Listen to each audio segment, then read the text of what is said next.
She was born speaking German, raised on German lullabies, and whispered her most intimate secrets in German to the man she loved more than any crown. Yet Queen Victoria, the most powerful woman on earth, refused to let a single syllable of that language pass her lips in public.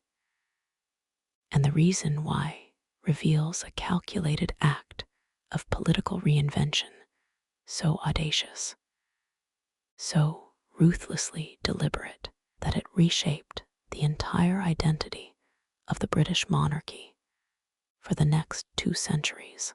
If you are watching this right now and you find history as fascinating as I do, please hit that like button and subscribe to this channel.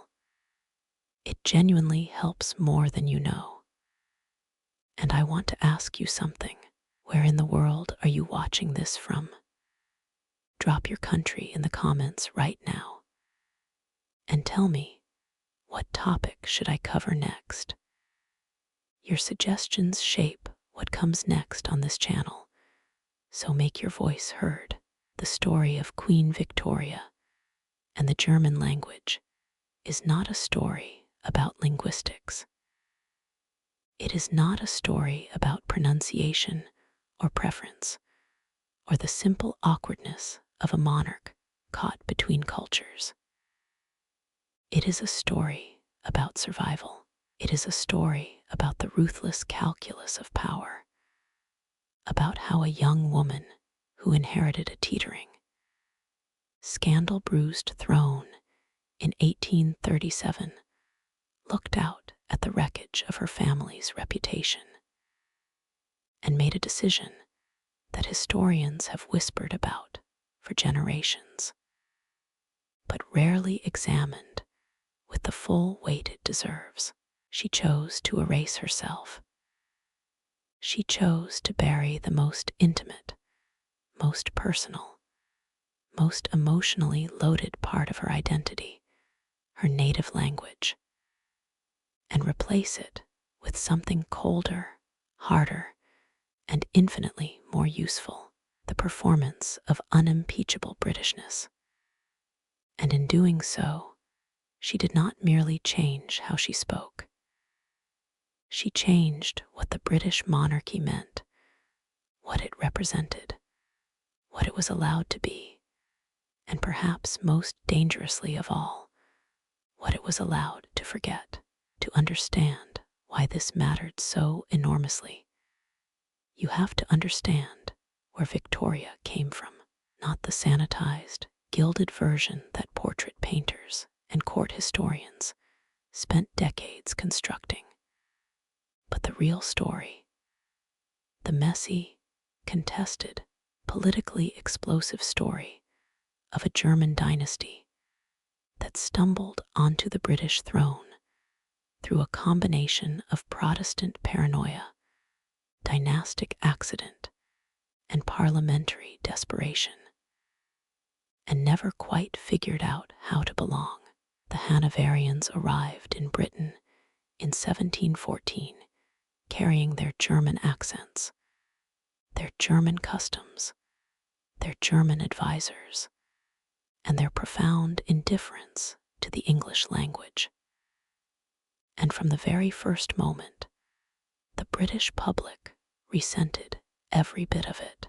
George I, the first of that line, reportedly spoke almost no English at all, and conducted his court business in a mixture of French and German, which meant that the actual machinery of British government had to function largely without the king in the room. His ministers loved it, naturally. A monarch who cannot follow the conversation is a monarch who cannot interfere.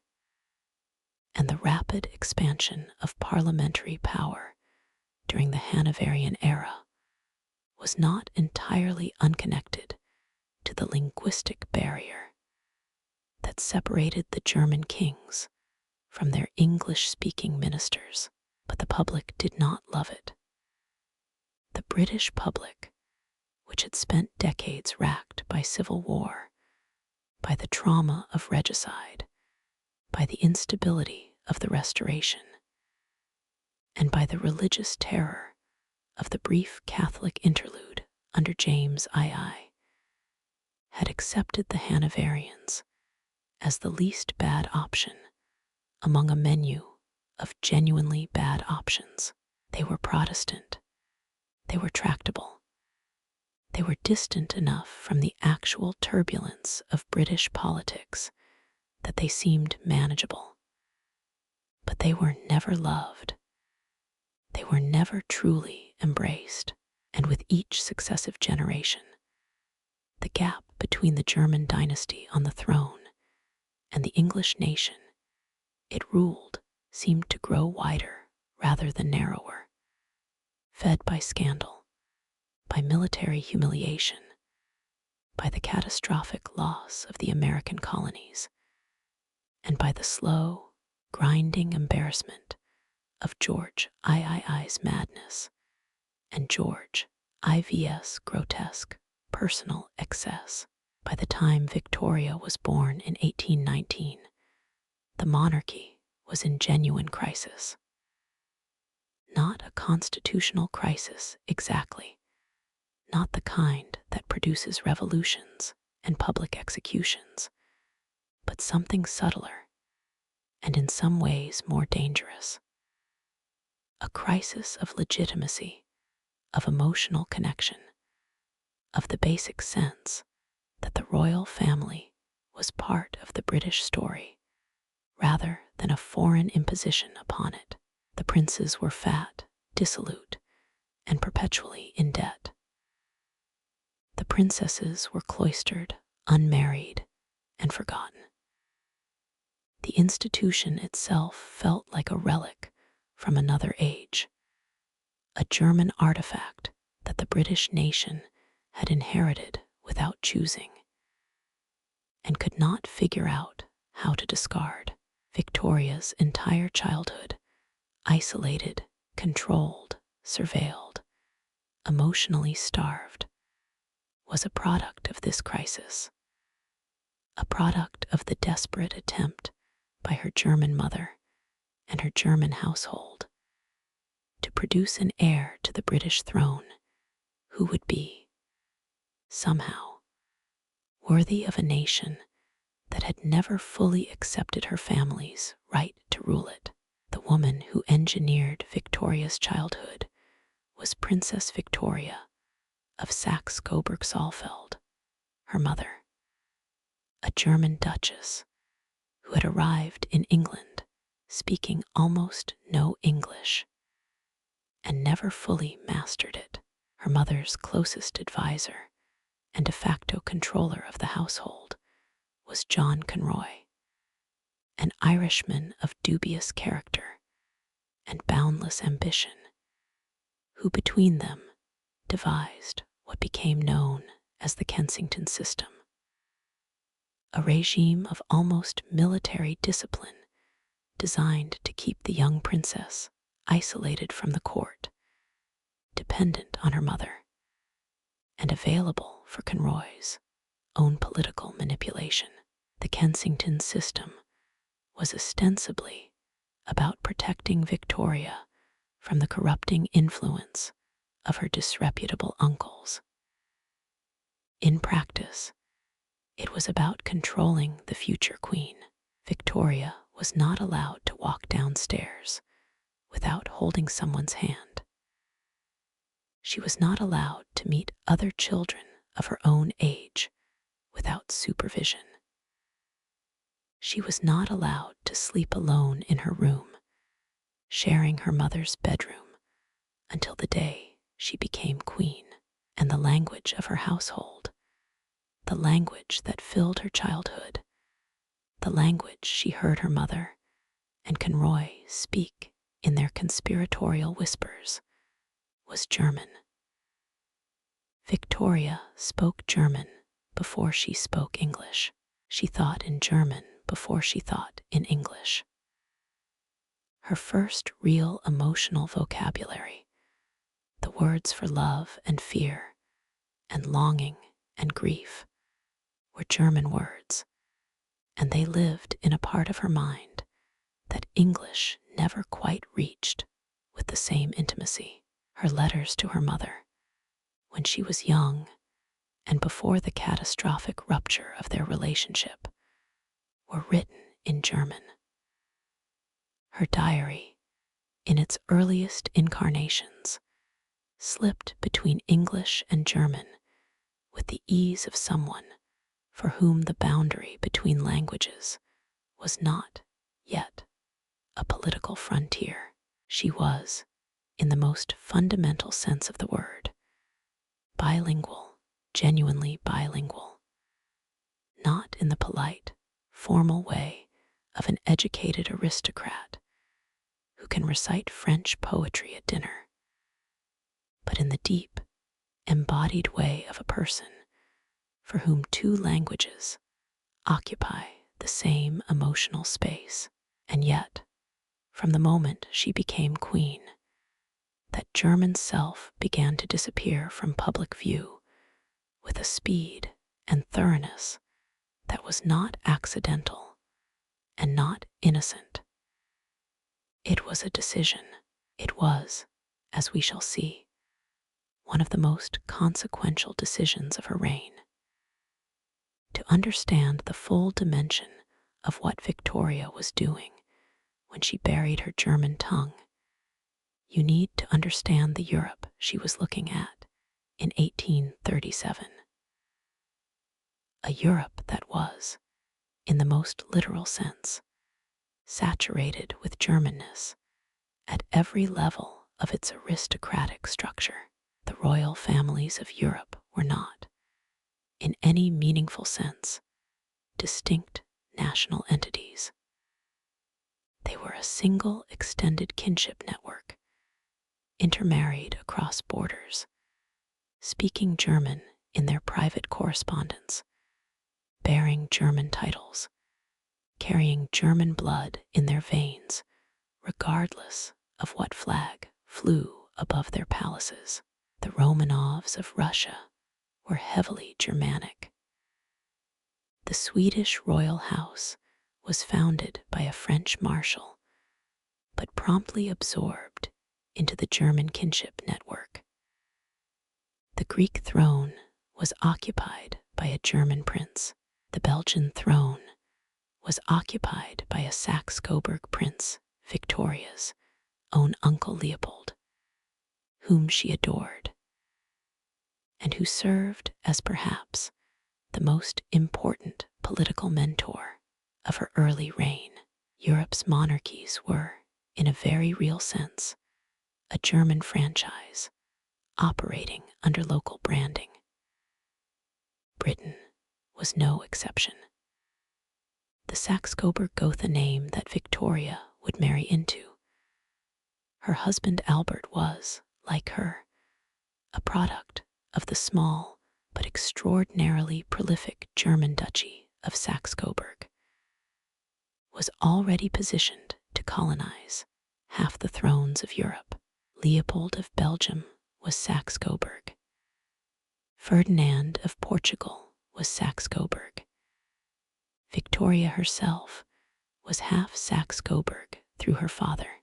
The marriage to Albert in 1840 made her fully embedded in the Coburg network, and the children she produced with Albert, 9 of them, scattered across the marriages of Europe, would extend that network further still, earning the family the nickname that Bismarck would later deploy with pointed contempt, the stud farm of Europe.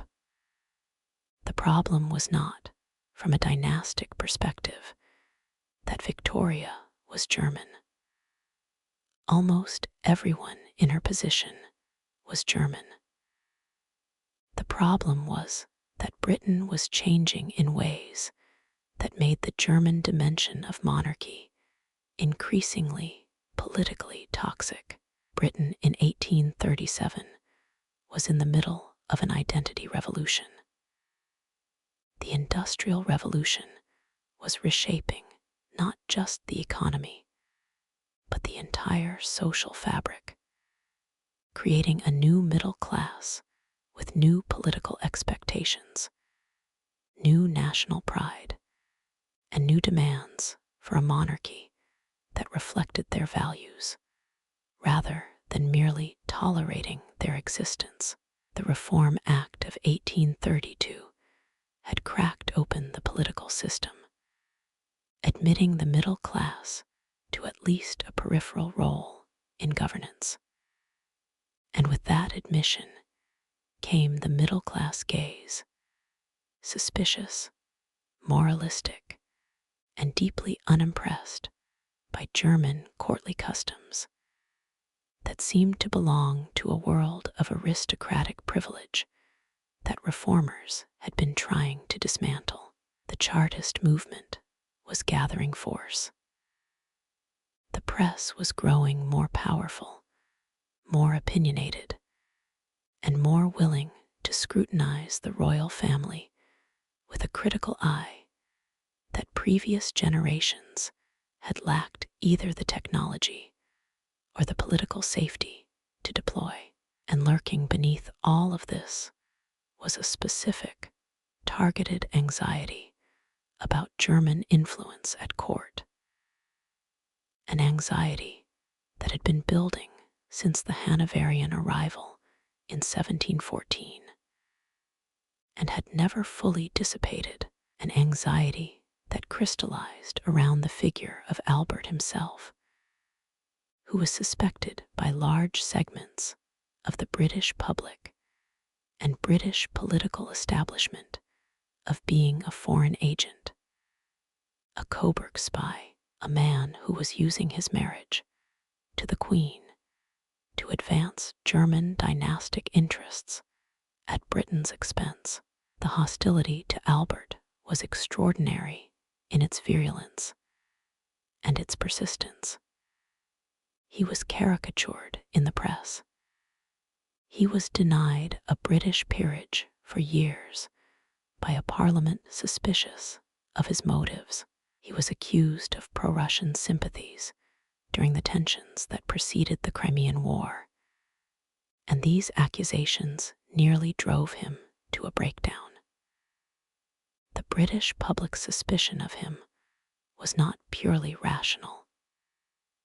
It contained elements of xenophobia, of class resentment, of the particular English distrust of anyone who seemed too clever and too organized and too willing to interfere in affairs that were not his business. But it also contained something real and politically legible. A genuine question about where the loyalties of the German-born royal family actually lay when German interests and British interests diverged. Victoria's linguistic silence has to be read against this backdrop. When she refused to speak German in public, when she performed her Englishness with such consistency and such deliberateness, she was not merely indulging a personal preference or making a diplomatic gesture. She was conducting a campaign. A long, sustained, carefully managed campaign to redefine the monarchy's relationship with national identity, to sever the most visible and audible connection between the House of Hanover-Coburg and the German world from which it had come, and to construct in its place an image of the British monarchy as the supreme, unambiguous, unchallengeable expression of British nationhood. It was an act of reinvention on a scale that we might today compare to the most sophisticated brand management strategies, and it worked with an effectiveness that its architect, if we can call Victoria an architect, which I believe we must, could perhaps not have fully predicted. It worked so well that within a generation, large segments of the British public had essentially forgotten that their queen was German. They had forgotten that she was the granddaughter of a man who had spoken English as a second language, the wife of a man who was German by birth, upbringing, culture, and intellectual formation, the cousin of half the crowned heads of a German-saturated European aristocracy. They had forgotten, or been encouraged to forget. And Victoria's linguistic performance was central to that forgetting. But the story is more complicated than simple calculation. And to tell it properly, we need to go deeper into the psychological texture of what it meant to Victoria herself to suppress this part of her identity, deeper into the specific political crises that made the suppression urgent, and deeper into the ultimate consequences of a deception so successful that it eventually deceived even the family it was meant to protect. Let us begin at the very beginning, not with Victoria herself, but with the question of how a German dynasty came to sit on the British throne in the first place. Because without that foundational story, the linguistic silence of 1837 and beyond makes only partial sense. The House of Hanover did not arrive in Britain because the British wanted them. They arrived because the British wanted someone specific. Specifically, a Protestant monarch who was not too powerful, not too Catholic, and not too closely associated with the Stuart claim that had produced so much violence and instability over the previous century. The Act of Settlement of 1701 was a remarkable document in the history of constitutional monarchy, a piece of legislation that made explicitly clear that the British throne was not a matter of divine right or natural succession, but a political appointment, subject to political conditions. The crown could be offered, and the crown could be withheld, based on whether the occupant met the requirements that Parliament had set. Those requirements were primarily religious. No Catholic spouse, no conversion to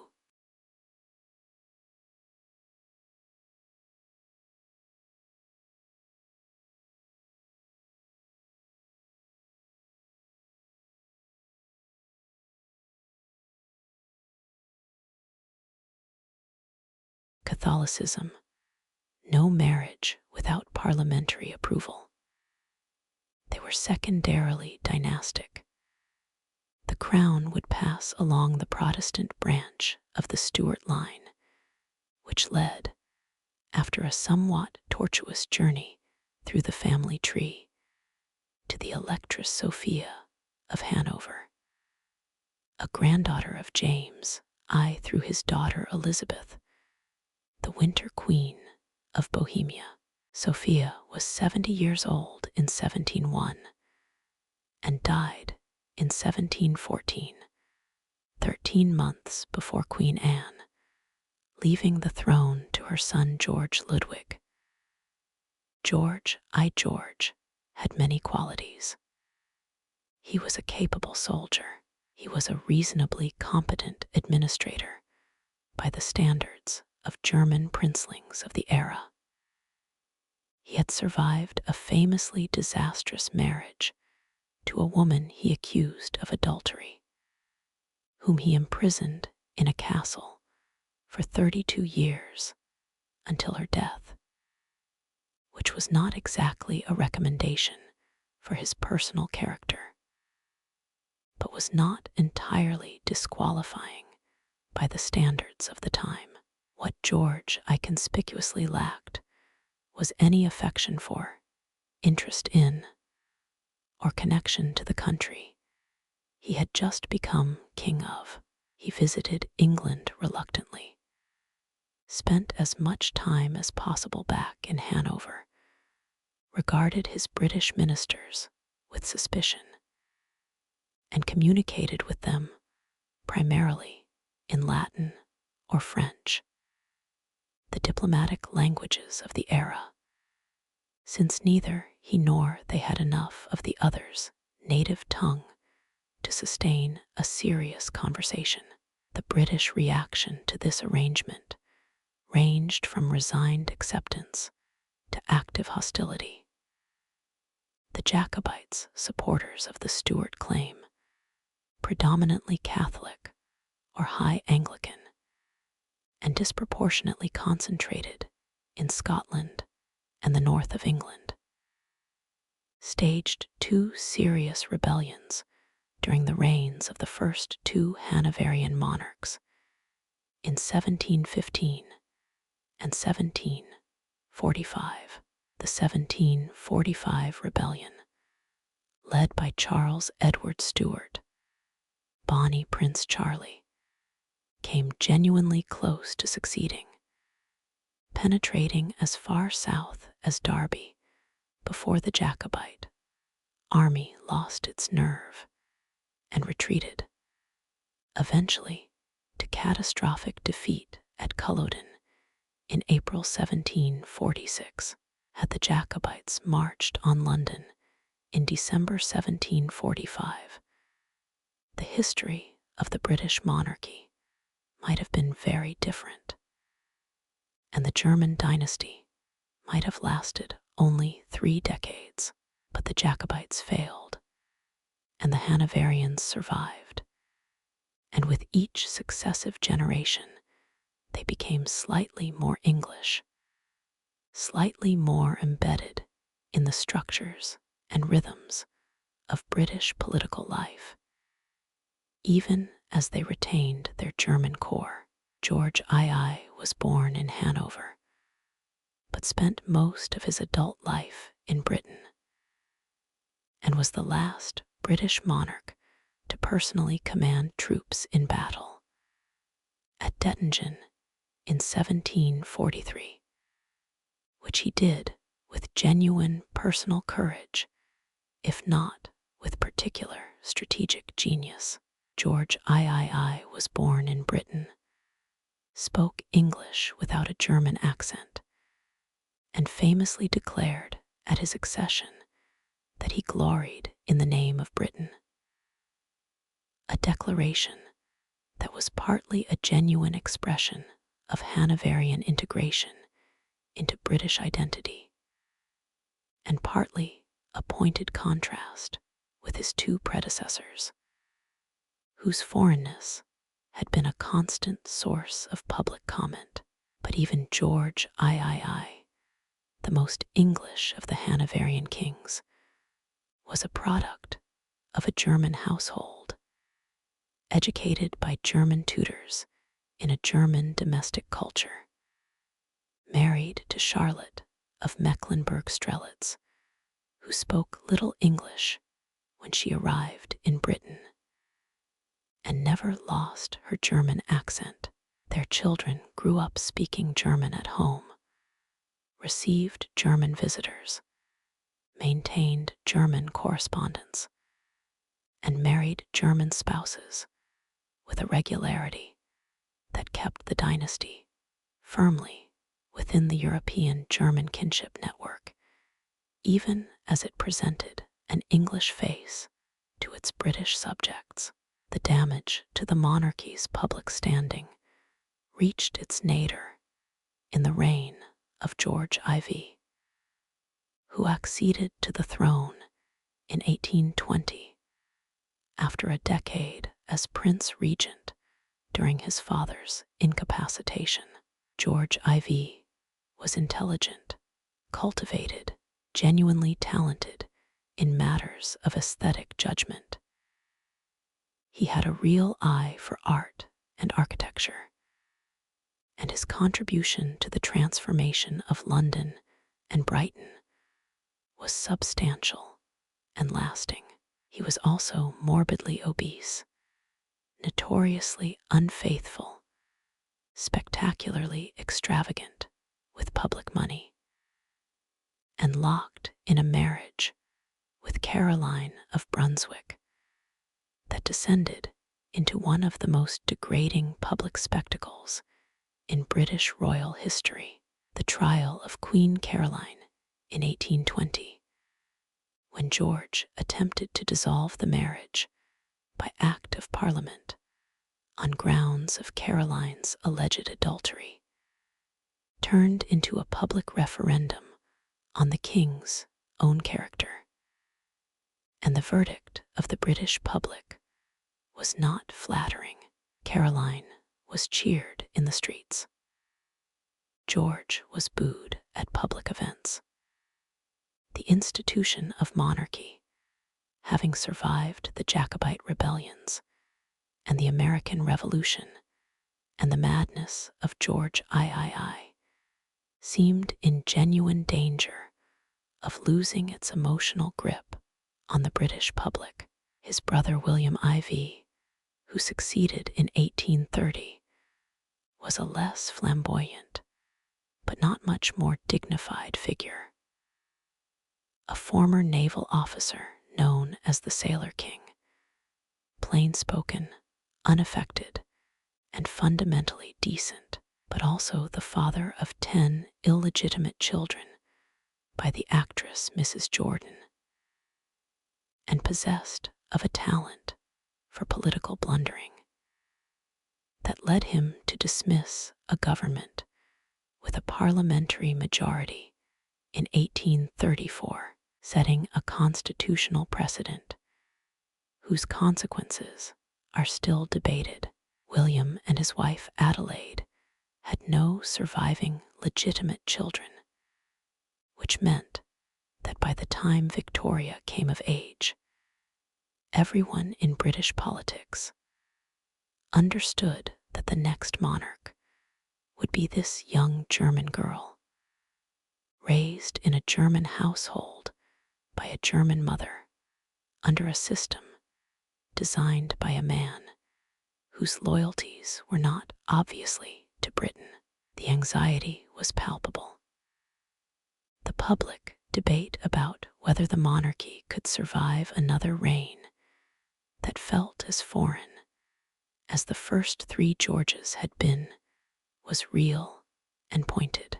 The reform movement, which had successfully expanded parliamentary representation in 1832, contained within it a significant Republican current, not dominant, not politically decisive, but present and vocal, arguing that the German dynasty had forfeited its claim to British loyalty through decades of neglect, scandal, and financial irresponsibility. Thomas Paine's ghost walked the reform meetings of the 1830s, asking the same questions he had asked 50 years earlier about hereditary monarchy. Why should a nation of increasingly literate, increasingly self-aware citizens submit to the rule of a family that had arrived by parliamentary accident and had never done much to earn the affection it demanded? Victoria's answer to this question was her entire reign. But the first and perhaps most visible element of that answer was the language she chose to speak and the language she chose to silence. On June 20, 1837, at approximately 6 o'clock in the morning, Victoria was woken in her bedroom at Kensington Palace and informed that William IV had died at Windsor. She was 18 years old.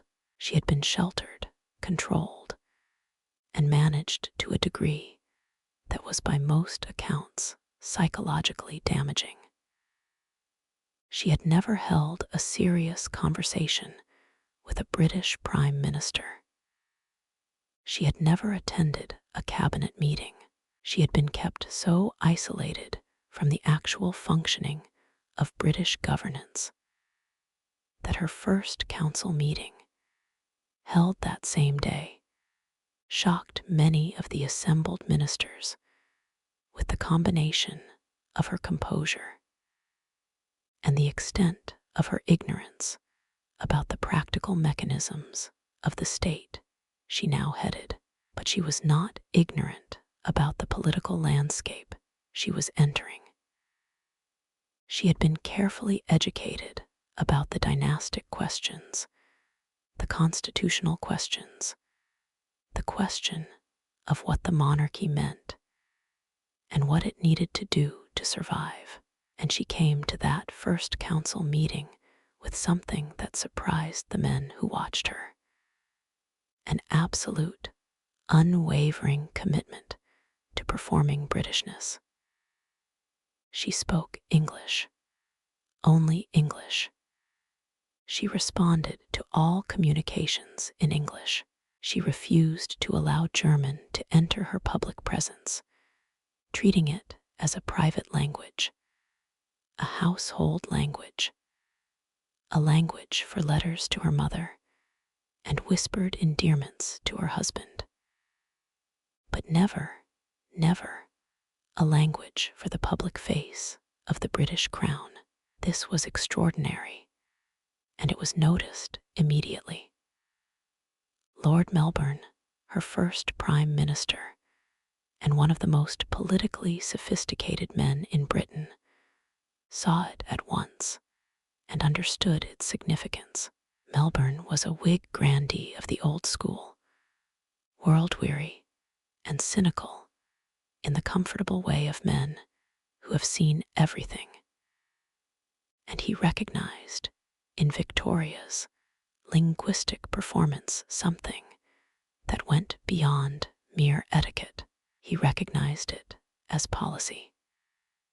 He spent the first months of her reign in almost constant attendance at court, tutoring her in the practical and political dimensions of being queen. And his guidance reinforced what she had already instinctively understood. The monarchy's survival depended on its ability to become genuinely, credibly, visibly British. Not in its blood. There was nothing to be done about that. But in its manner, its culture, and above all its language, Melbourne himself was not immune to political calculation where the monarchy was concerned. He had come to power partly on the coattails of William IV's constitutional blunder, and understood better than most how fragile the institution's position was in an era of reform agitation. He needed a monarch who was politically useful to the Whig project of managed reform, someone who would provide stability and legitimacy without the reactionary obstruction that had characterized the later years of George III and the entire reign of George IV. Victoria, disciplined and intelligent and conspicuously English in her public presentation, was almost perfectly suited to that role. He cultivated her, and she adored him, perhaps rather too much. The early years of her reign featured what the press called the bedchamber crisis of 1839, when Victoria refused to accept Sir Robert Peel's demand that she dismiss her Whig ladies-in-waiting as a condition of forming a conservative government, a crisis that was as much about her emotional dependence on Melbourne as it was about constitutional principle, and that demonstrated the potential dangers of a young queen who was too politically identified with one party.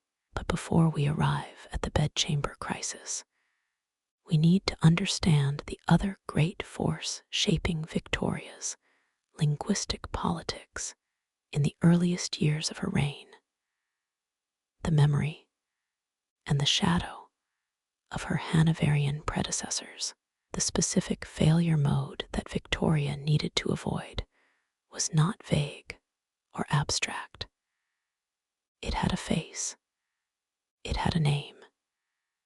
It was the failure of the first four Hanoverian monarchs to construct an emotional bond with the British nation, a failure rooted in their refusal or inability to perform national belonging. George I had not even tried. George II had tried intermittently and with partial success. George III had done better, but his long years of madness and the disasters of his reign, the American Revolution, the Irish Rebellion, the years of Napoleonic threat, had eroded whatever credit his Englishness had earned him, and George IV had destroyed what remained with his carnival of personal excess. Victoria was aware of this legacy with a clarity that bordered on obsession. Her own account, in her journals and letters, of what she was doing in the first years of her reign is remarkably self-conscious. She writes about the need to be seen, to be present, to be British in a way that her predecessors had not been.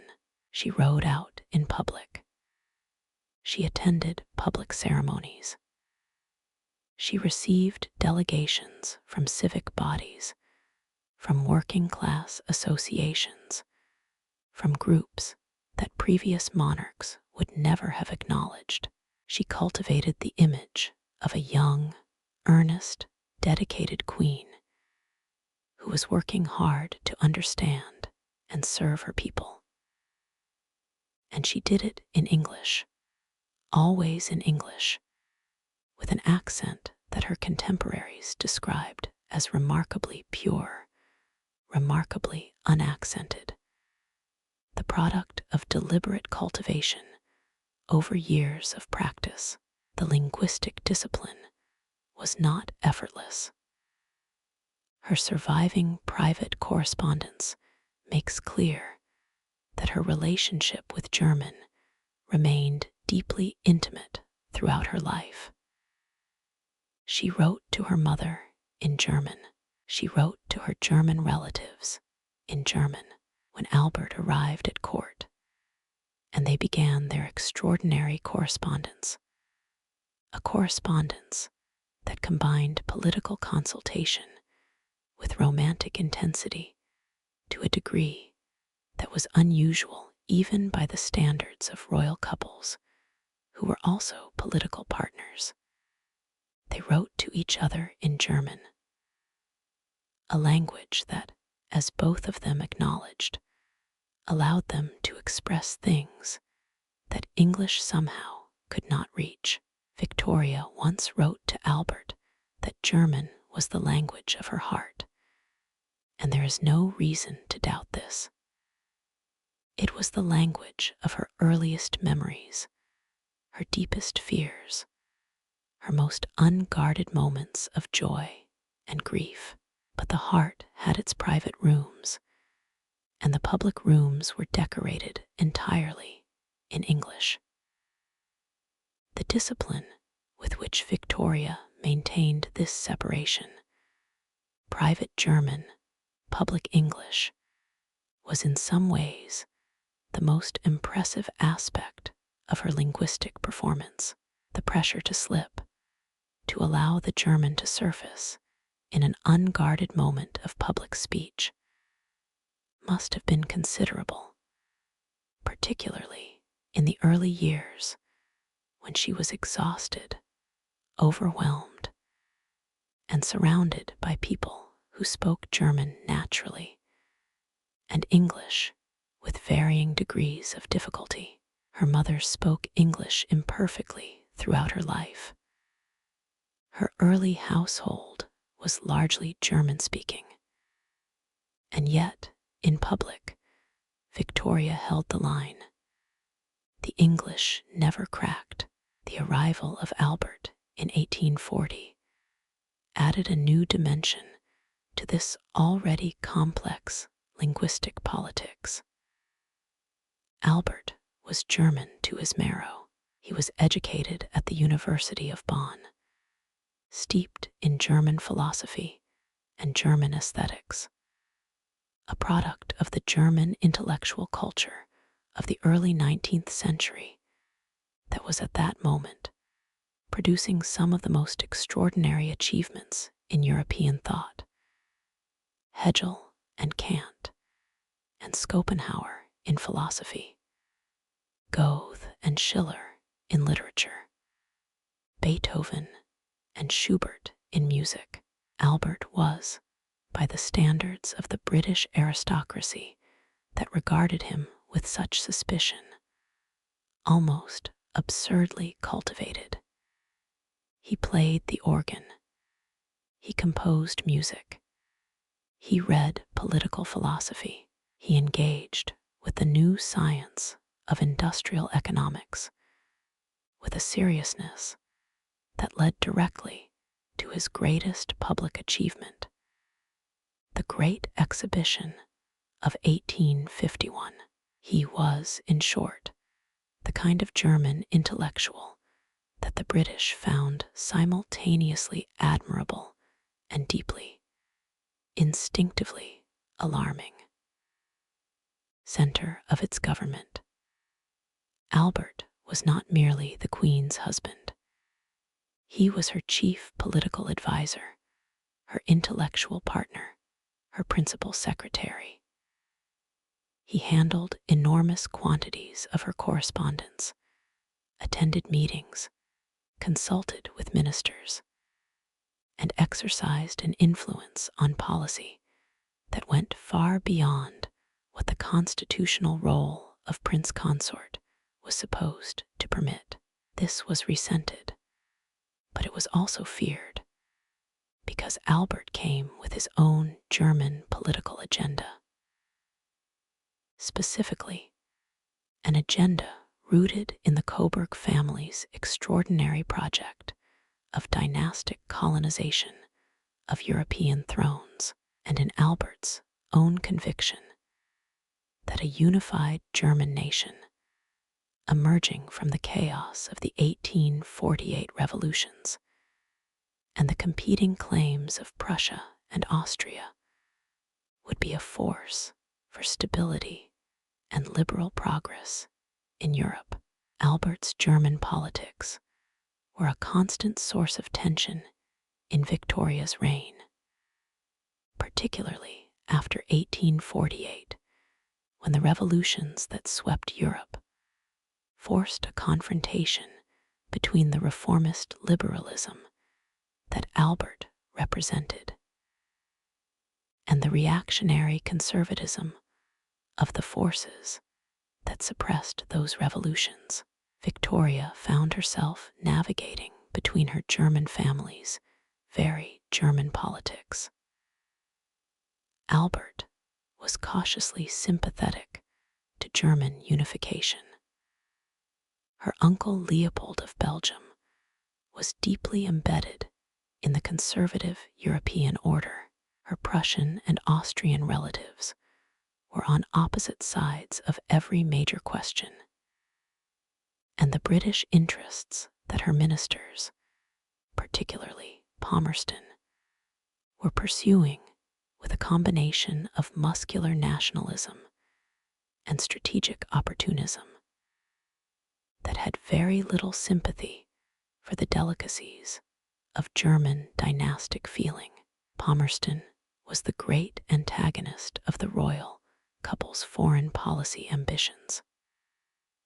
As foreign secretary and later as prime minister, he pursued a vision of British interest that was unapologetically nationalist, committed to balance of power calculations that had no room for the sentimental Coburg politics of international dynastic solidarity.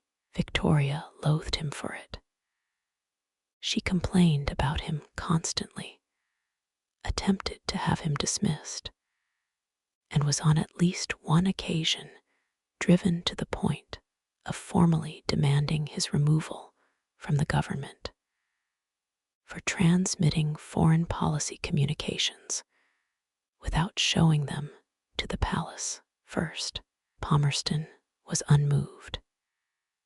He understood something that Victoria was not always willing to acknowledge, that British public opinion would not tolerate a foreign policy that seemed to be driven by the Queen's German family relationships rather than by British national interest. The Palmerstonian critique of royal foreign policy interference was, in essence, the same critique that had driven the original Hanoverian anxiety. The worry that the German dynasty on the British throne was an agent of German rather than British interests. Victoria's public linguistic Englishness was designed partly to deflect this critique, to demonstrate by the most visible possible sign that the Queen was, in her public identity, unambiguously British. But the critique could not be entirely silenced, because the German relationships were real, the German loyalties were real, and the events of the mid-19th century kept forcing them into the open. The Crimean War of 1853 to 1856 was perhaps the most acute crisis in this respect. Britain and France went to war against Russia to defend the Ottoman Empire against Russian expansion. A conflict whose strategic logic was clear enough, but whose emotional resonance for the British public was significantly complicated by the fact that the Russian Tsar, Nicholas I, was married to a German princess, that the German states were largely neutral in the conflict, and that Albert was suspected by segments of the British press and public of being sympathetic to Russia on the basis of his German connections. The accusation was not merely unfair. It was politically dangerous, sufficiently so that in January 1854, a mob gathered outside the Tower of London because rumors had spread that Albert was about to be arrested for treason. The mob was wrong. The accusation was absurd. But the fact that it could gain sufficient traction to produce a public demonstration was a measure of how far the German dimension of the royal family's identity still threatened its British standing. Victoria's response to the Crimean crisis, both public and private, was a masterclass in the performance of British loyalty. She visited military hospitals. She created the Victoria Cross. She received returning veterans. She identified herself publicly with the suffering and sacrifice of British soldiers in a way that cut directly against the image of a distant Germanic court that was indifferent to the lives of ordinary British people. And through all of it, she spoke English, only English, conspicuously English, pointedly English, as a constant, audible reminder that the crown was British regardless of the blood in the veins beneath it.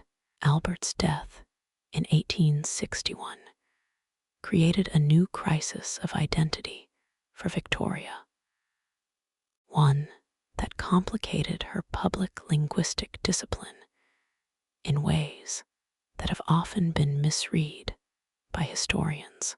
Albert died of typhoid fever at Windsor Castle on December 14, 1861, aged 42. He died speaking German. It was his natural language in extremis, the language of his most involuntary moments. And Victoria, who held his hand as he died, heard his last words in German. The grief that followed was catastrophic. Victoria's breakdown after Albert's death is one of the most intensively documented emotional collapses in modern history, filling thousands of pages of her journals and correspondence with a howl of anguish that is almost unbearable to read.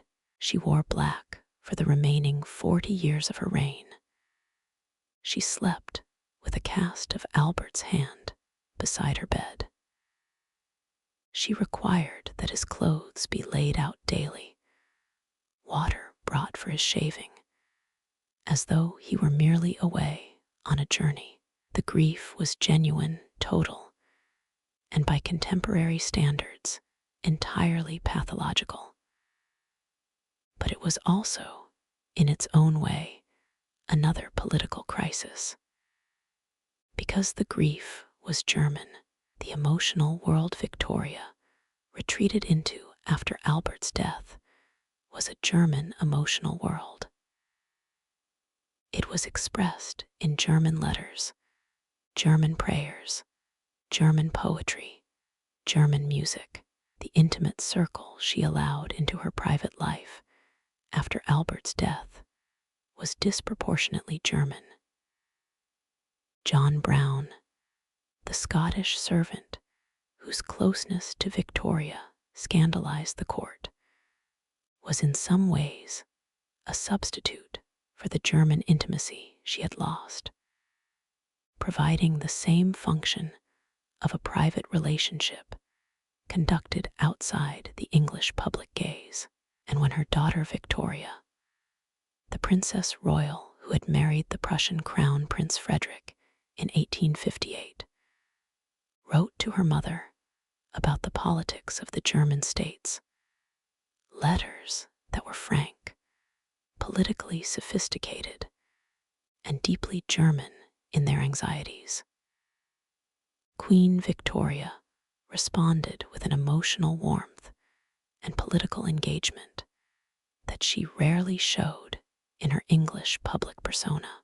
The German letters were Victoria's secret life. They were the life she conducted in the language that the public was never allowed to hear, and they reveal a dimension of her personality and her political thinking that her public persona was specifically designed to conceal.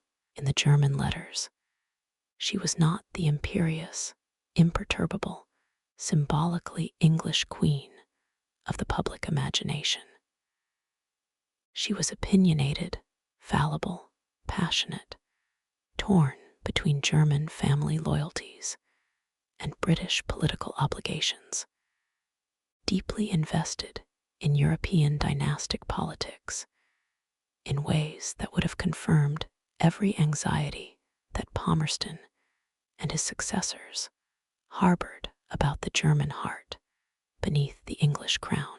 The relationship between Queen Victoria and her daughter Vicky, the Princess Royal, deserves particular attention here because it is in some ways the most revealing illustration of the German dimension that public Englishness was required to suppress. Vicky was, by most accounts, the child most like her father, intellectually gifted, politically engaged, temperamentally liberal, and deeply German in her cultural formation. Her marriage to Fritz, Crown Prince Frederick of Prussia, was Albert's great dynastic project, a marriage designed to place a Saxe-Coburg liberal at the center of Prussian politics, and through Prussia, at the center of German unification. The hope was that Vicky and Fritz, when they eventually became Emperor and Empress of Germany, would guide the new German state toward the constitutional liberalism that Albert had believed was the political future of Europe. It did not work out that way. Fritz and Vicky reigned as German Emperor and Empress for 99 days in 1888 before Fritz died of cancer, and the throne passed to their son Wilhelm, the future Kaiser Wilhelm II, whose personal relationship with his mother was one of the most psychologically tortured and politically consequential in modern history. Wilhelm's hatred of his mother, of her Englishness, of her liberalism, of her Saxe-Coburg values, drove his political personality in ways that historians are still unpacking. And Victoria, watching from England, found herself navigating the most acute version of the conflict that had defined her entire reign. The conflict between the German family loyalties that lived in her private, German-speaking self and the British national interest that her public, English-speaking self was required to represent. The irony was exquisite and devastating. Victoria had spent 50 years suppressing her German identity in public in order to construct a British monarchy that could survive in an era of nationalist politics and middle-class scrutiny. She had succeeded brilliantly. By the time of her Golden Jubilee in 1887, the monarchy was more popular, more emotionally embedded in British national identity than it had been at any point since the Hanoverians arrived in 1714. The crowds that turned out for the Diamond Jubilee in 1897 were celebrating not just 60 years of reign, but something more fundamental. A new sense that the British monarchy was genuinely British, that it belonged to the nation rather than being imposed upon it. But the German self that Victoria had buried did not disappear. It went underground. It shaped her private correspondence, her family relationships, her emotional life, and most consequentially, the political decisions she made about her grandchildren's marriages. She scattered those grandchildren across the thrones of Europe with a Coburg efficiency that would have made Albert proud. One grandson became Kaiser Wilhelm II of Germany. Another became King George V of Britain. A granddaughter became the Empress of Russia. Another became the Queen of Romania. The Saxe-Coburg web that Victoria had appeared to renounce in public was being spun more rapidly than ever in private. And it was a web that would, with terrible inevitability, trap Europe in the catastrophe of 1914. The First World War forced the issue that Victoria had spent her reign evading. When Britain went to war with Germany in August 1914, the royal family found itself in the position that the public suppression of the German dimension had been designed to prevent. Presiding over a nation fighting its most destructive war against a country to which the royal family was intimately, visibly, embarrassingly connected. Kaiser Wilhelm II was King George VI's first cousin. They had played together as children. Their grandmother had been the same woman, and the dynasty that sat on the British throne was called, of all things, Saxe-Coburg-Gotha, a name so aggressively German that it seemed to announce the dynastic connection that the family had spent a century trying to downplay. In 1917, under the pressure of anti-German sentiment that had reached a pitch of public hysteria, the royal family's dachshunds were reportedly stoned in the streets. King George V made a decision that completed the transformation that Victoria had begun 80 years earlier. He changed the family name. The House of Saxe-Coburg-Gotha became the House of Windsor, named after the castle that had served as the dynasty's principal residence for centuries. It was, in its way, the ultimate act of the same linguistic and symbolic alchemy that Victoria had practiced when she refused to speak German in public. It was the substitution of an English name for a German one, the completion of the branding project that Victoria had initiated, the final step in the transformation of a German dynasty into a British institution. Kaiser Wilhelm II, when he heard about the name change, reportedly remarked with bitter humor that he was looking forward to seeing Shakespeare's play, The Merry Wives of Saxe-Coburg-Gotha, a jab that captured perfectly both the absurdity and the political logic of the renaming. He understood what it meant. He understood that his cousin George was completing the work that their grandmother had started, severing the last visible connection between the British crown and the German kinship network from which it had sprung. But let us return now to Victoria herself, to the woman behind the policy, and ask the question that the political analysis can sometimes obscure. What did it cost her?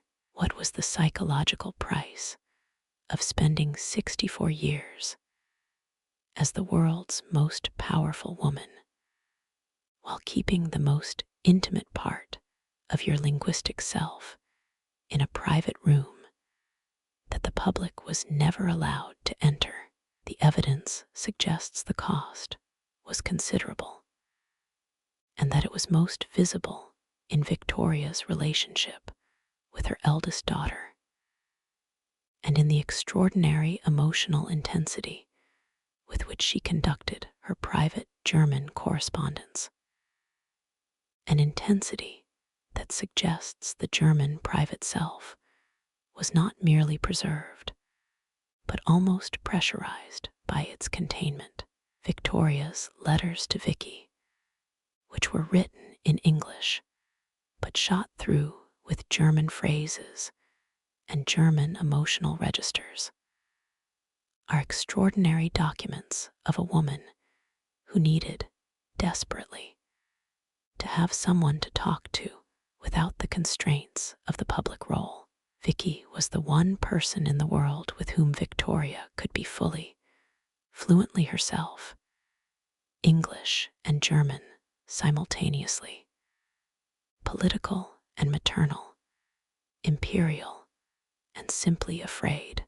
The letters continued for nearly 40 years, at a frequency and a level of political and personal intimacy that has no real parallel in the correspondence of any other European monarch of the era. When Vicky died in 1901, 8 months after Victoria herself, from breast cancer, a death that would have broken Victoria had she lived to see it. The letters stopped, and with the letters stopped, the most direct record we have of the German self that Victoria had spent her public life concealing came to an end. What survived was the public performance, the English Queen, the Empress of India, the grandmother of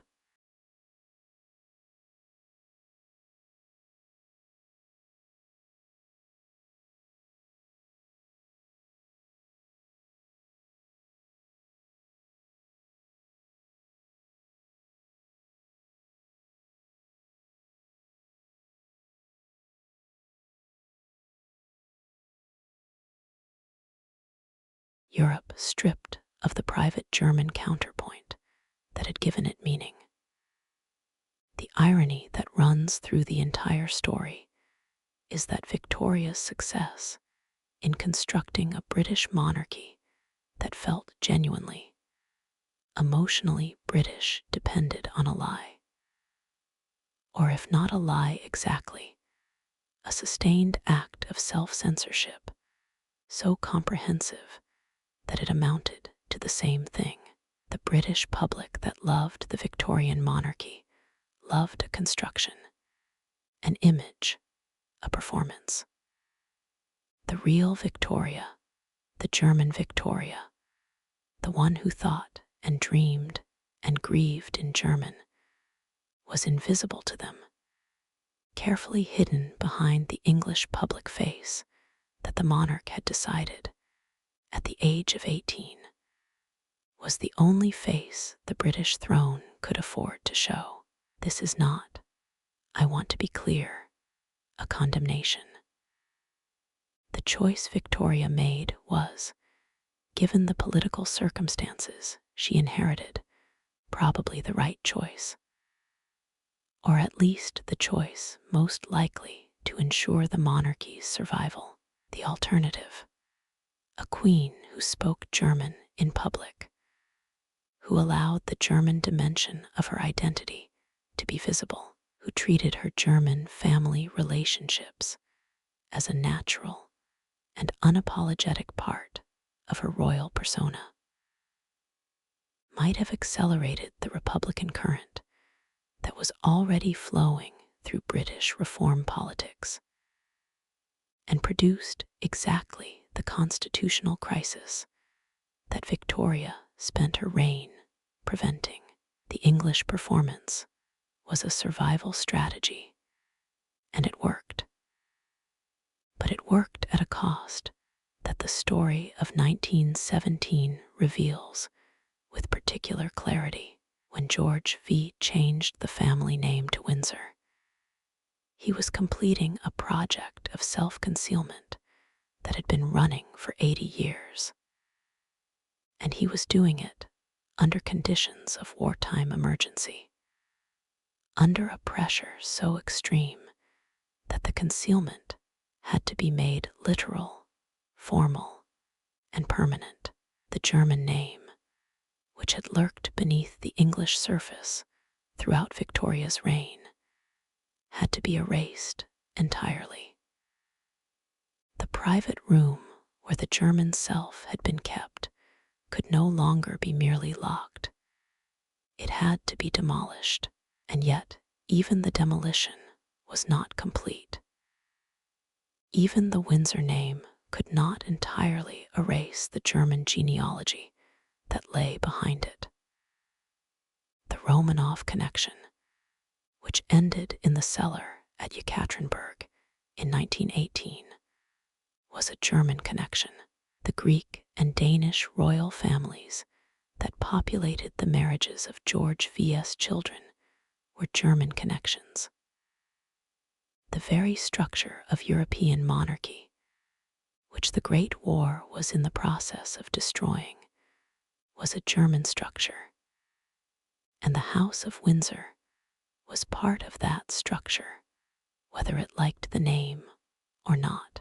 To understand the full scope of what Victoria achieved and what she failed to achieve, we need to trace the specific moments in her reign when the linguistic silence was tested most severely.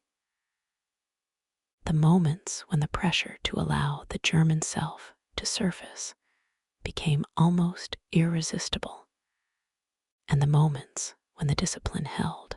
The first great test came in 1840, the year of Victoria's marriage to Albert. The marriage was, by any standard, a love match, a genuine, passionate, deeply felt love match that surprised everyone who witnessed it, including, perhaps, Victoria herself. She had been prepared to marry Albert as a dynastic obligation. She had not been prepared to fall quite so completely in love with him. Her journal entries from the period of their courtship and early marriage are among the most emotionally unguarded things she ever wrote, vibrating with a joy and a longing that her public persona was designed to suppress. Albert was everything she had been denied in the controlled, German-speaking isolation of her childhood. Intellectual, warm, genuinely interested in her as a person, rather than merely as a vehicle for dynastic obligation, and capable of speaking to her in German with the effortless intimacy that no English conversation could quite replicate. The court spoke German among itself in the early years of the marriage. Albert's household was German. His private secretary, Baron Stockmar, was German. His German friends and correspondents filled the back channels of British court life with a German language conversation that ran parallel to the English language public performance, and Victoria, surrounded by this world, moved between her English public self and her German private self with a suppleness that must have required enormous psychological energy to maintain. The public hostility to Albert, which peaked in the early 1840s and never entirely dissipated, had the paradoxical effect of strengthening Victoria's commitment to English public performance. Every time the press mocked Albert's accent, every time a pamphleteer accused him of being a Coburg spy, every time a parliamentary debate turned on the question of foreign influence at court, it reinforced the lesson that the German dimension of the monarchy was politically toxic and had to be kept invisible. Victoria's English became more pointed, more deliberate, more consciously performed in direct proportion to the intensity of the anti-German hostility. The attacks on Albert were attacks on her, and her response was to double down on the Englishness that was the monarchy's most reliable political armor. The Great Exhibition of 1851 was perhaps the greatest public achievement of the Victoria-Albert partnership, and it was also, in its way, the greatest triumph of the English performance. Albert conceived and organized the exhibition. It was entirely his project, driven by his German intellectual faith in the progressive potential of science and industry. But it was presented to the public as a British achievement, an expression of British industrial and creative supremacy, with Victoria at its center as the embodiment of British national pride. The opening ceremony on May 1, 1851, with the Queen receiving the nations of the world in the Crystal Palace was a moment of theatrical monarchy that rivaled anything that had come before. Victoria spoke English. She received foreign dignitaries in English.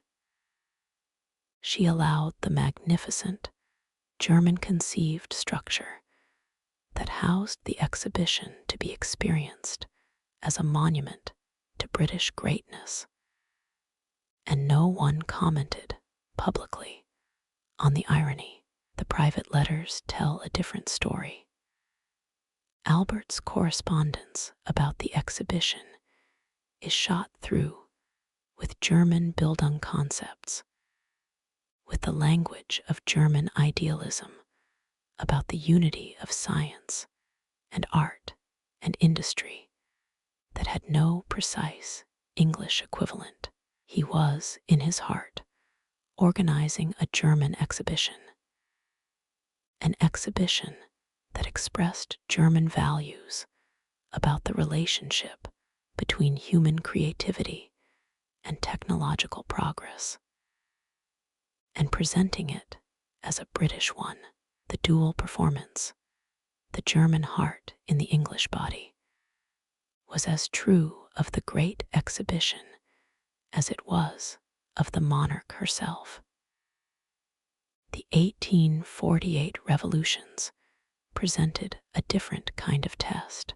When liberal revolutions swept across Europe, in France, in Austria, in the German states, in Italy, Albert and Victoria found themselves in a position of genuine political and personal anguish. They were emotionally sympathetic to the liberal aspirations that the revolutions expressed. Albert, in particular, had liberal political convictions that were genuinely held, not merely performed. But they were also acutely aware that the spectacle of European monarchies falling like dominoes was a direct threat to the institution they embodied. The British public, meanwhile, watched the European upheaval with a mixture of smugness and anxiety. Smugness, because Britain had managed its own version of political reform without revolution.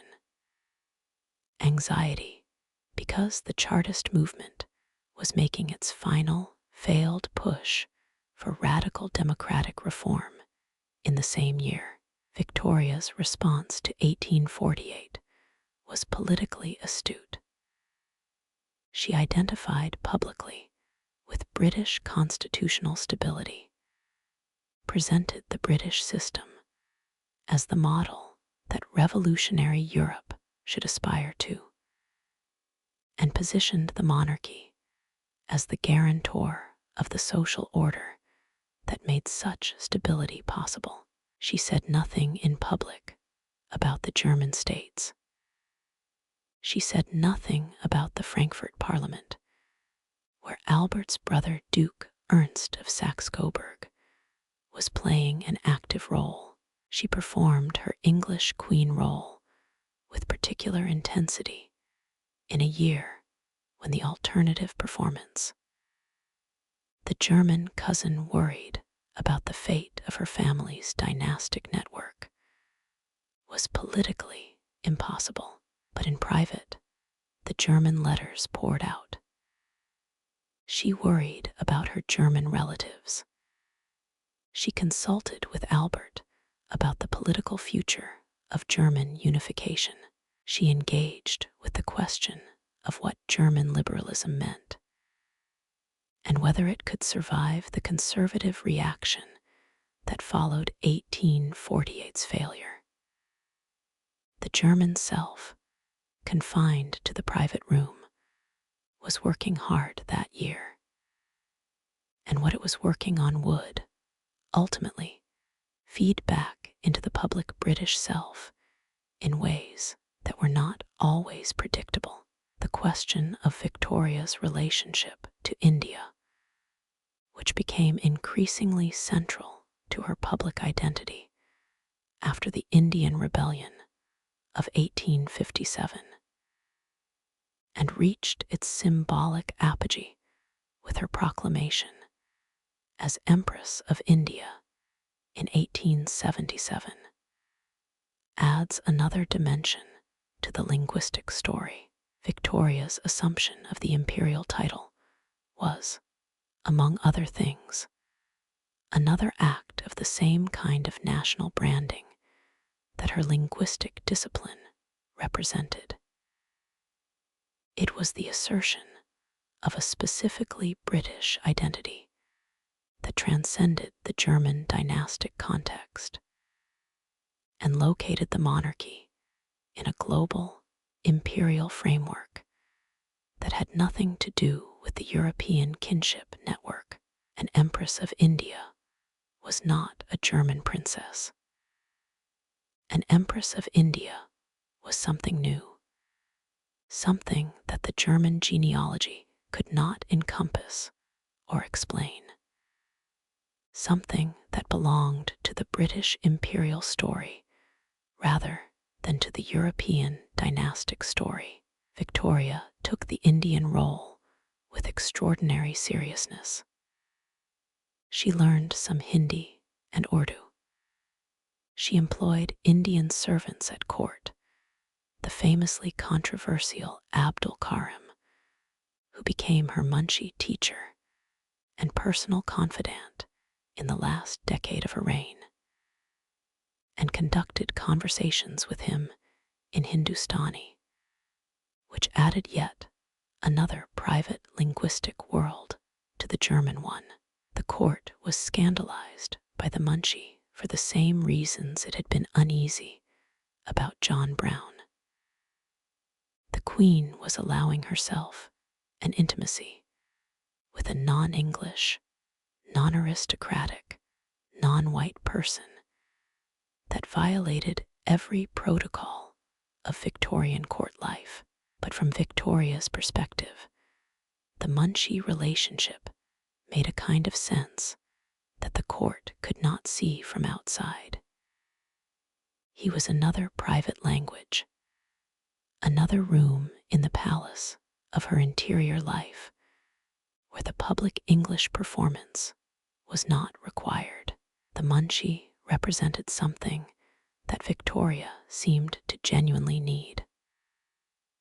A space outside the English performance, a relationship conducted in a language that the British political establishment could not read over her shoulder, that the language in this case was Hindustani rather than German was, in some ways, beside the point.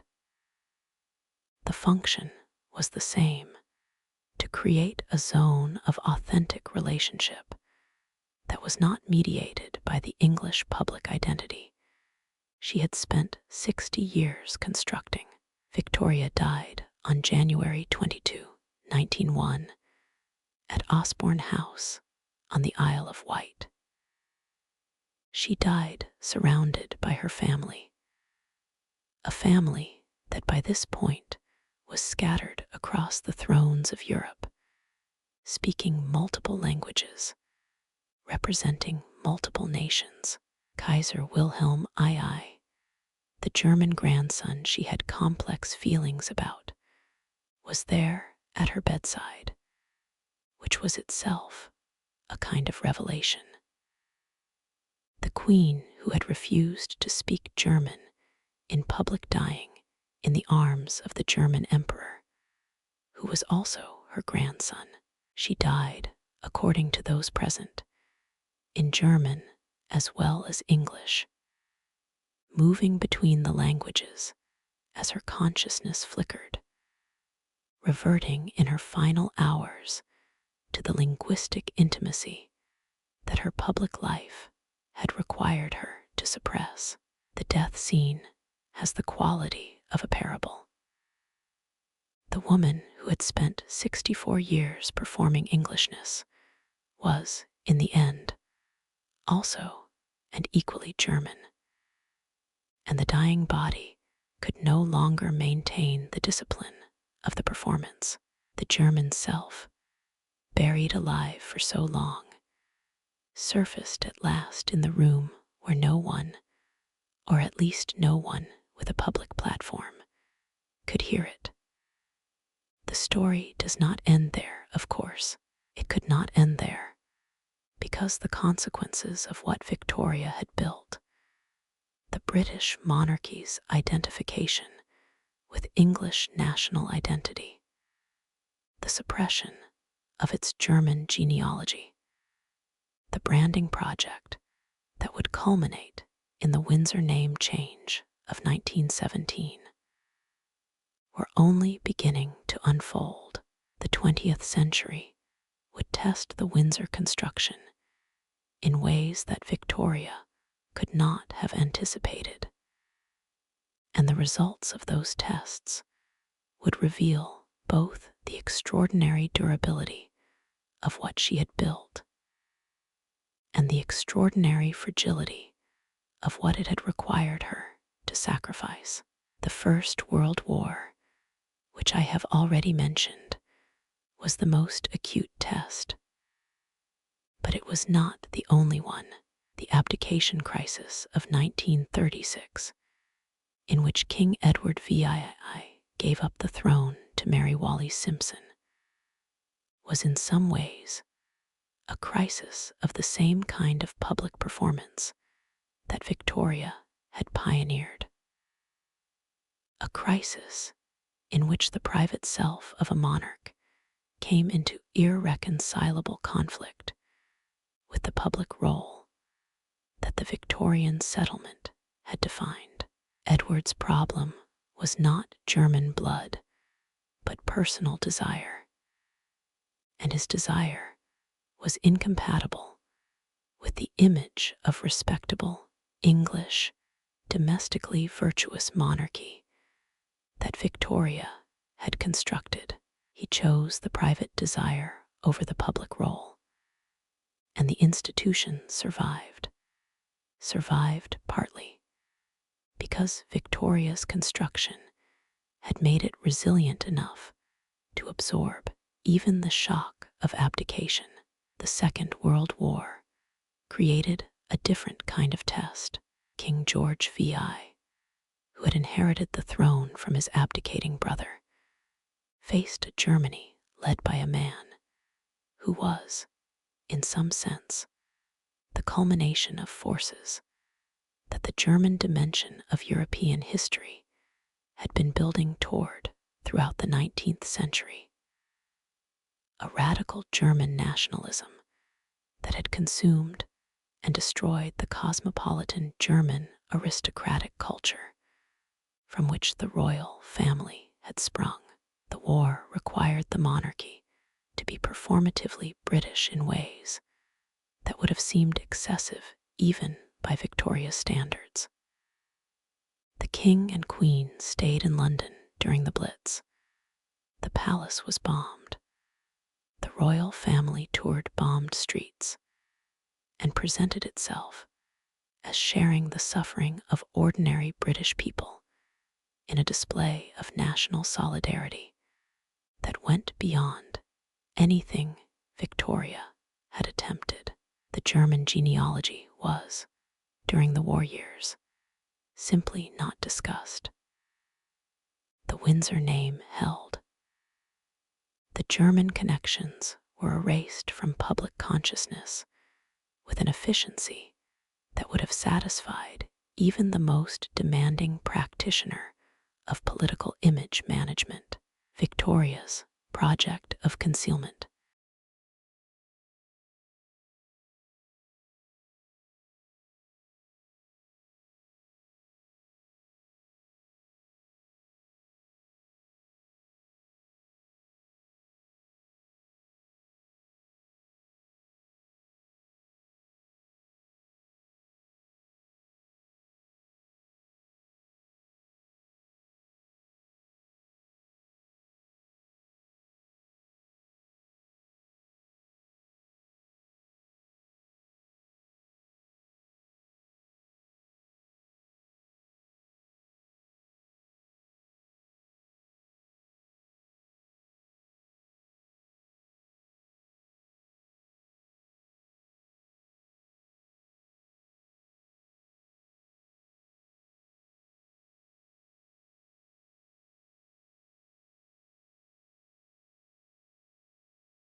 begun in 1837 with a refusal to speak German in public, reached its logical culmination in the wartime silence that covered the German ancestry of the family leading Britain against Germany. The post-war years brought new challenges and new adaptations. The decolonization of the British Empire stripped away the imperial dimension of the monarchy's identity that had been so central to Victoria's own self-conception. The Empress of India was gone by 1947. The empire itself dismantled piecemeal over the following 2 decades. What remained was the monarchy in its purely British dimension, stripped of the imperial grandeur, stripped of the European dynastic network, which had itself been largely destroyed by the wars, left with only the English performance that Victoria had pioneered, now required to serve as the anchor of a national identity that was itself in flux.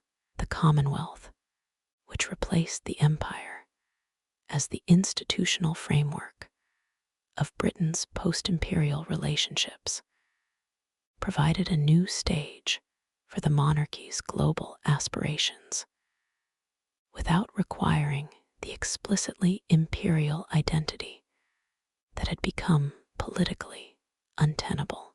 Queen Elizabeth II, who succeeded in 1952, continued the project that Victoria had begun.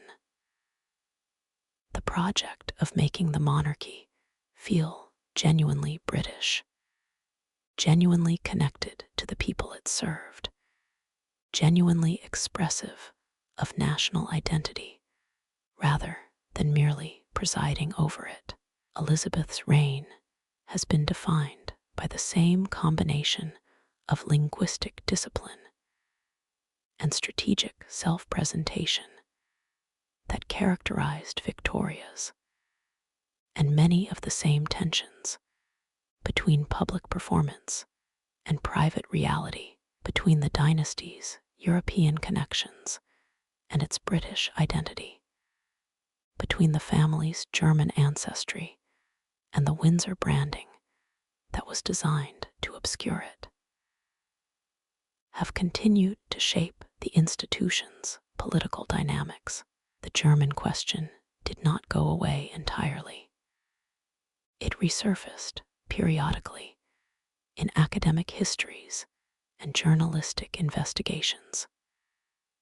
It resurfaced in the debate about Prince Philip, born a prince of Greece and Denmark, educated in Germany at the school founded by his German uncle, bearing the German surname Mountbatten, itself an anglicization of the German Battenberg, until he renounced it on marriage.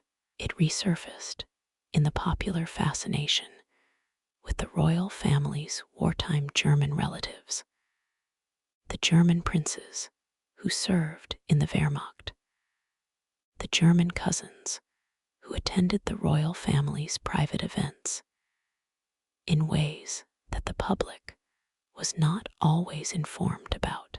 It resurfaced in the scholarly literature on Victoria herself, which has, in recent decades, done increasingly serious work to excavate the German dimension that Victoria's public performance was designed to conceal, but it never resurfaced loudly enough to fundamentally challenge the Windsor construction.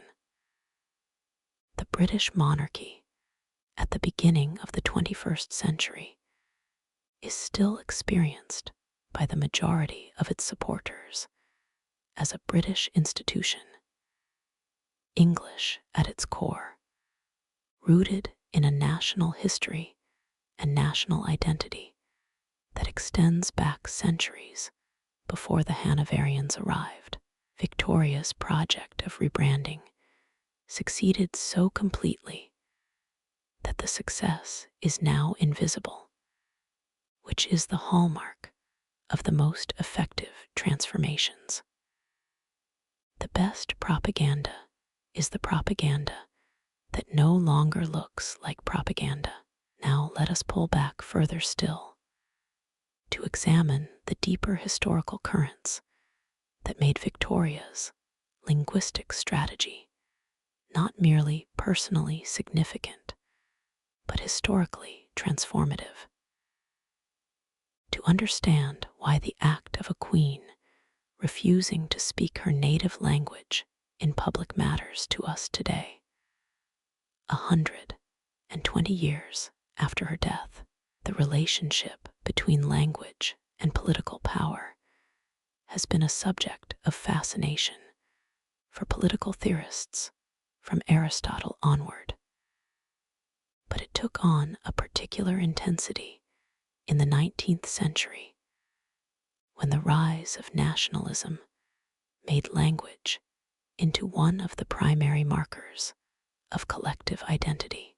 The romantic nationalists of the early 19th century, Herder and Fichte in Germany, Mazzini in Italy, Mickiewicz in Poland, argued that language was not merely a communication tool, but the vessel of national soul, the medium through which a people's deepest values and historical experience were transmitted across generations.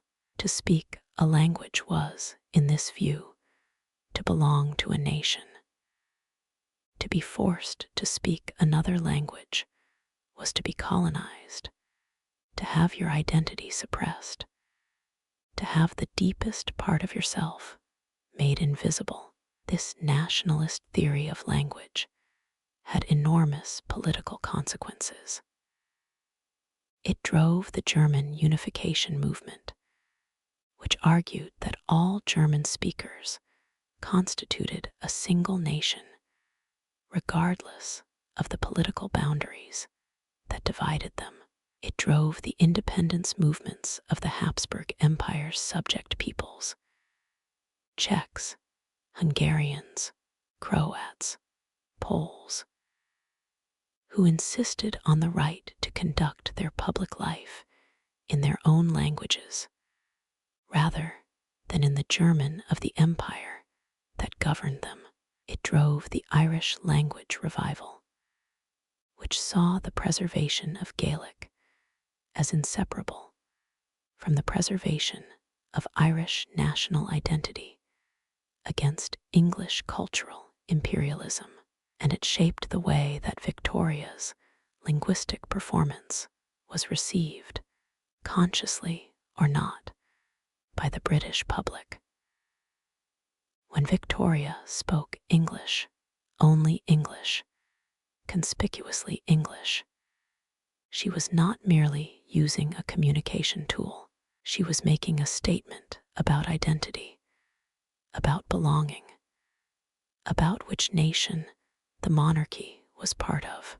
In an era when language and national identity were being theorized as inseparable, the Queen's refusal to speak German in public was a political act of the first order, a claim to Britishness that operated at a level below conscious argument and above mere symbolism, at the level where identity lives, in the body, in the voice, in the sounds that a person makes when they open their mouth to speak.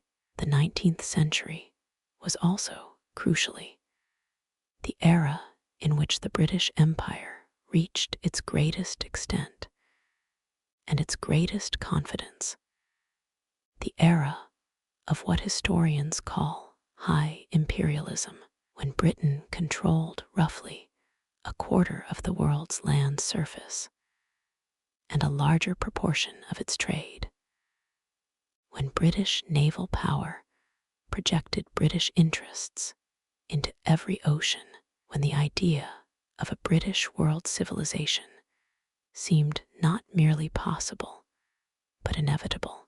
This imperial expansion required an ideology, a justification, a story about why British rule over vast populations of non-British people was legitimate and beneficial. That story was Anglo-Saxon exceptionalism. The idea that the British people, through their history, their institutions, their character, their language, had developed a form of civilization that was superior to others and had an obligation to extend its benefits to the world. The Anglo-Saxon ideology was, of course, deeply problematic. It was used to justify conquest, exploitation, and cultural destruction on an enormous scale, and its legacy of racism and colonial violence is still being reckoned with today. But it was also central to the way that Victorian Britain understood itself, and the monarchy was required to embody and legitimize that self-understanding. A queen who spoke German in public could not fully embody Anglo-Saxon civilization. She could not be the symbol of a specifically British, specifically English-speaking imperial culture if her most natural language was German. Victoria's English was not just about fitting in with her British subjects. It was about being the living symbol of the Anglo-Saxon civilization that was supposedly being exported to every corner of the globe. The relationship between language, empire, and identity has received extensive scholarly attention in the context of colonial subjects. The way that English was imposed on colonized peoples as a tool of cultural domination. The way that colonial subjects were made to feel ashamed of their native languages in favor of the imperial tongue.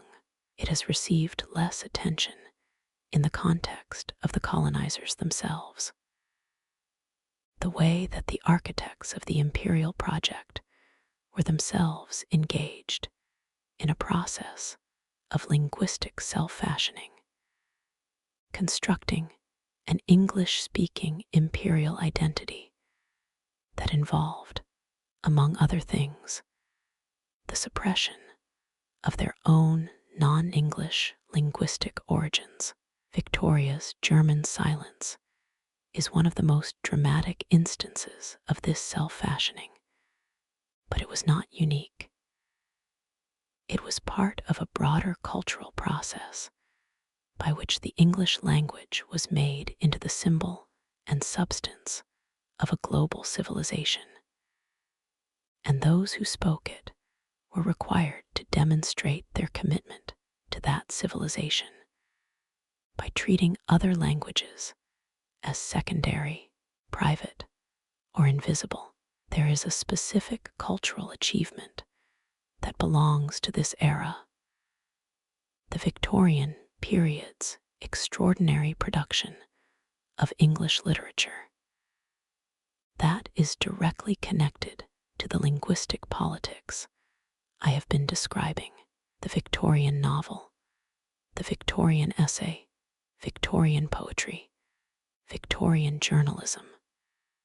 The extraordinary flowering of English literary culture that produced Dickens and Eliot and Tennyson and Arnold and dozens of others was in part a product of the investment of national energy and national pride in the English language that the political culture of the era demanded. The English language became, during Victoria's reign, not just a communication tool, but a cultural monument, a demonstration of civilization, a proof of national greatness. And the Queen who refused to speak German in public was, in her way, a patron of that cultural investment. By treating English as the only language appropriate for the crown, she made the English language a royal possession, elevated and exclusive in a way that reinforced its cultural prestige. The German language, meanwhile, was performing its own extraordinary cultural achievements in the same period.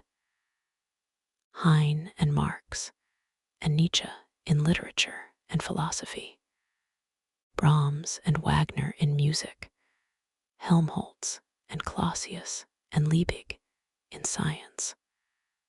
A cultural productivity that arguably equaled or exceeded Britain's in the same decades. But none of this made it into the public discourse of the British monarchy, because the German dimension of the royal family's identity had been suppressed. Victoria read German poetry in private. She knew Schiller and Goethe with an intimacy that her English public persona never revealed. But the public crown was English, and the private scholarship stayed behind closed doors. The suppression of the German cultural dimension had consequences that were not all political. It created a particular kind of cultural narrowness in the monarchy's public presentation, a narrowness that privileged the English literary and artistic tradition at the expense of the European continental tradition that the German royal family was actually part of. Victoria patronized English painters and English musicians and English writers, not because she thought they were necessarily the best in the world. Her private tastes, shaped by Albert's cosmopolitan aesthetics, were considerably more sophisticated than the public patronage suggested. But because the public role required English cultural patronage as a demonstration of English cultural commitment, Albert's influence on the arts and sciences was largely conducted through the back channel of his public role as organizer of the Great Exhibition and founding force behind what became the South Kensington Museum complex. The Victoria and Albert Museum, the Science Museum, the Natural History Museum, the Royal Albert Hall, all of which were Albert's gift to British cultural life, designed to bring the continental European tradition of public museums and cultural institutions to Britain, and all of which were carefully presented as British achievements rather than German ones. The most significant legacy of the German dimension of the Victorian court was physically embedded in the institutions of South Kensington, but stripped of its German attribution and presented as part of the English story. This pattern, German thinking in English packaging, characterizes not just the cultural life of the Victorian court, but the broader intellectual history of Victorian Britain, the German scholarship that transformed every field of knowledge in the 19th century: biblical criticism, historical method, natural science, economics, philosophy, flooded into British intellectual life through translation and through the work of British scholars who had studied in German universities, bringing with them the products of the German intellectual tradition that Victoria was publicly required to ignore. The English Church, wrestling with the implications of German biblical criticism, the English universities, reforming themselves on the model of the Humboldtian German Research University, the English social sciences, absorbing the methods of German historical scholarship. All of this was a kind of intellectual Germanization of Britain conducted in English. Invisible behind the English language surface, the invisibility was, in its way, a tribute to the effectiveness of Victoria's linguistic strategy by establishing English as the only legitimate language of British public life. She created a situation in which German influences could be absorbed and internalized without being acknowledged. They could be anglicized, made domestic, stripped of their German origin, and presented as simply part of the ongoing development of English thought.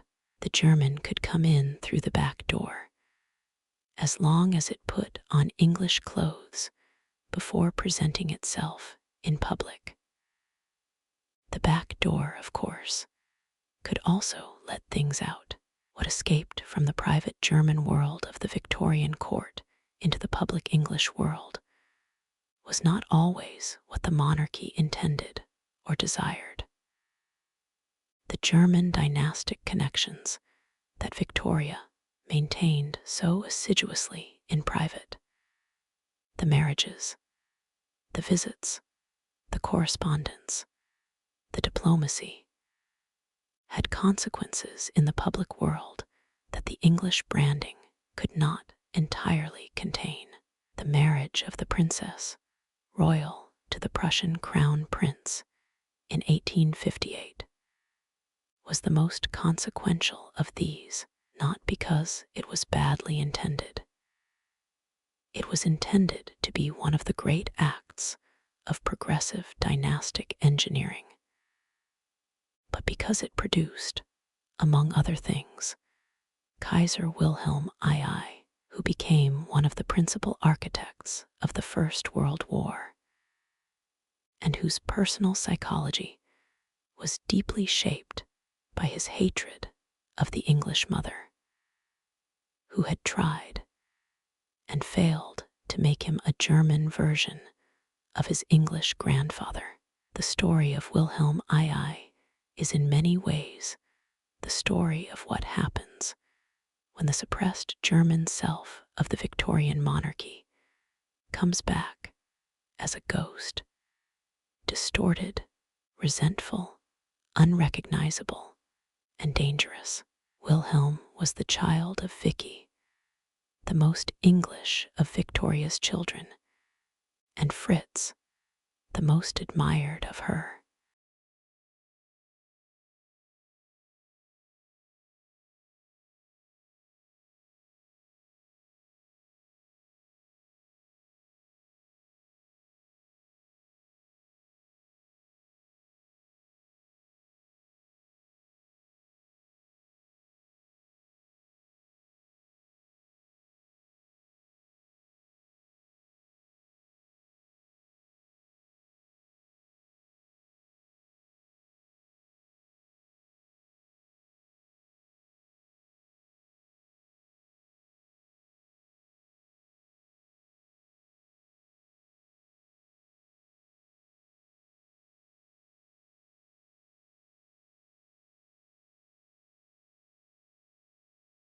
German relatives, and he spent his life in anguished, destructive revolt against both.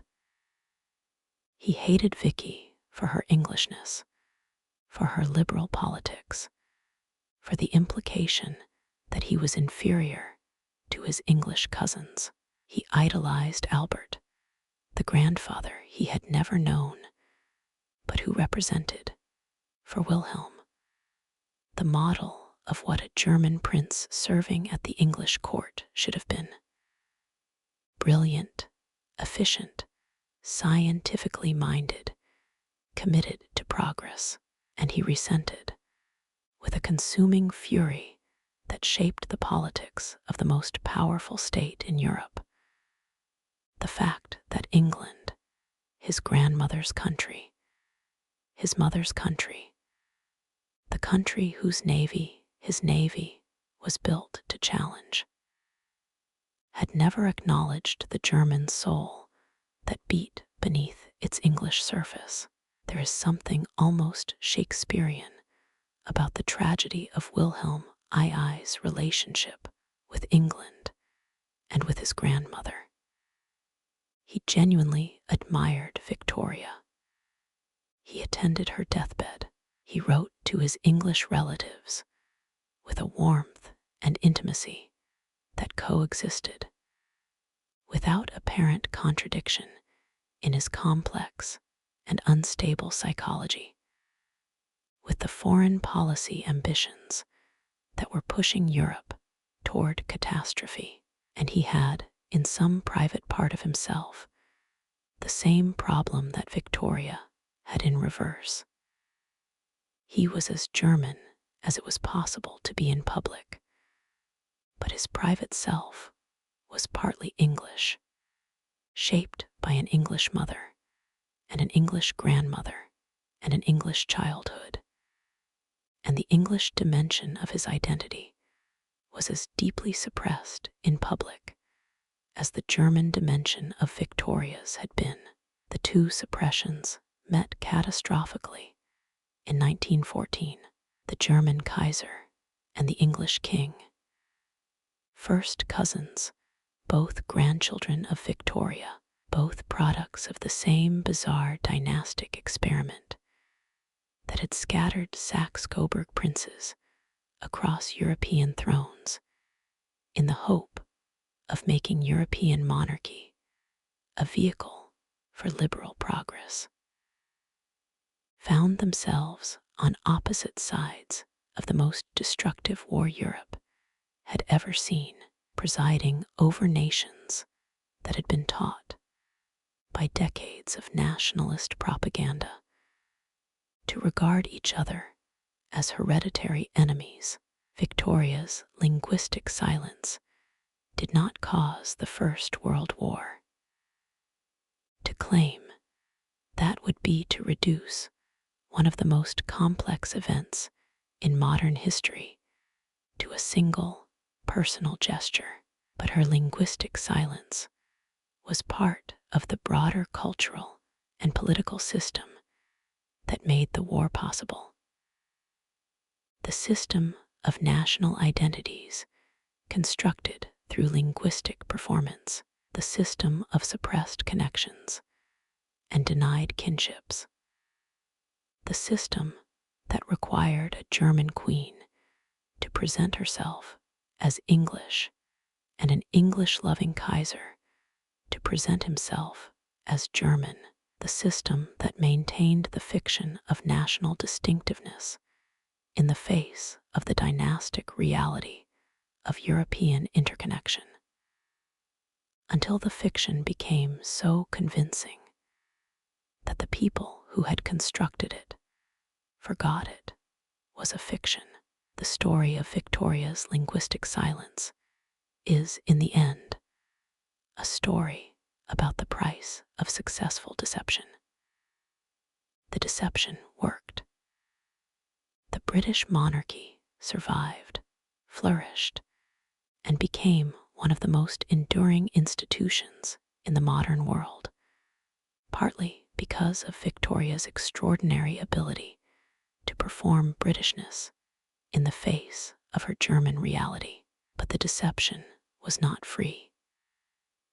It cost Victoria her authentic public self, requiring her to maintain a separation between her interior life and her public performance that was, by any psychological standard, enormously demanding.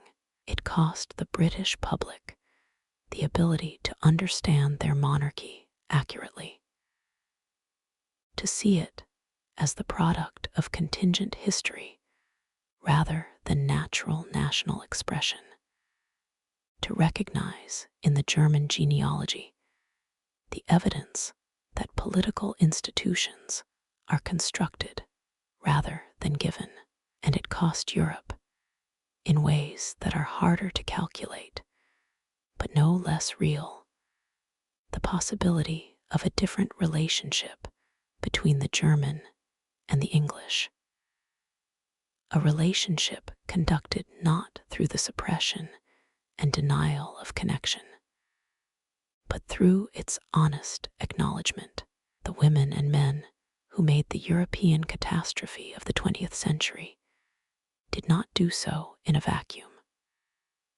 They did so within a political culture that had spent a century learning to see national identities as natural, essential, and mutually exclusive. A culture that had been taught by performances like Victoria's that belonging to one nation meant denying or concealing your connections to another. The lingua franca of Victorian political culture was, paradoxically, the lie of pure national identity. And Victoria, the German queen who refused to speak German in public, was one of its most gifted and most consequential practitioners. The British monarchy today, in the 21st century, has continued the project that Victoria began, presenting itself as an English institution, embedded in English history and English culture, while quietly acknowledging in academic footnotes and occasional television documentaries the German genealogy that lies beneath the Windsor name. The current royal family is remarkably ethnically diverse by comparison with Victoria's exclusively German marital circle, and this diversity is itself part of the ongoing project of national branding. The monarchy adapting to a multicultural Britain by expanding its visible diversity while maintaining the essential fiction of institutional Englishness. The German dimension surfaces occasionally in the interest that German historians take in the Victorian royal family, in the visits that the current monarchy pays to Germany with a warmth that suggests a continuing private connection, in the scholarship that keeps returning to the question of what exactly happened when a German girl from Kensington decided to become the most English queen in history. It surfaces in the biographies, the documentaries, the academic studies that keep finding new evidence of the German self that Victoria worked so hard to conceal, and it surfaces, perhaps most poignantly, in the language of Victoria's private correspondence. The German letters that survived the various attempts to control the historical record, the letters that reveal the woman behind the performance, the German voice that the public was never allowed to hear. In one of her last German letters, written in the final years of her reign to her daughter Vicky, Victoria described the exhaustion of being queen as a kind of permanent translation. The constant labor of taking what she thought and felt and translating it into the language and register appropriate to the public role. She wrote it in German naturally. She would not have written it in English. In English, the exhaustion would have been visible, and visibility was not what the role required. In German, she could simply say what she meant to the one person she could say anything to, and rest briefly in the intimacy of the language that had been hers before the crown arrived and required its silence. That silence is still speaking, if you know how to listen. It speaks in every state occasion where the monarchy performs its Britishness with the practiced ease of an institution that has been performing Britishness for nearly 2 centuries. It speaks in the Windsor name, which was chosen by a German-descended king to conceal the German ancestry that the British public was at war with. It speaks in the extraordinary emotional investment that the British public continues to make in a monarchy whose origins they mostly do not think about. An investment that was engineered with remarkable skill by a young German woman who decided, on the morning of June 20, 1837, that the most important thing she could do for the institution she had just inherited was to make it forget that she was one of them. The story of Queen Victoria and the German language is not over.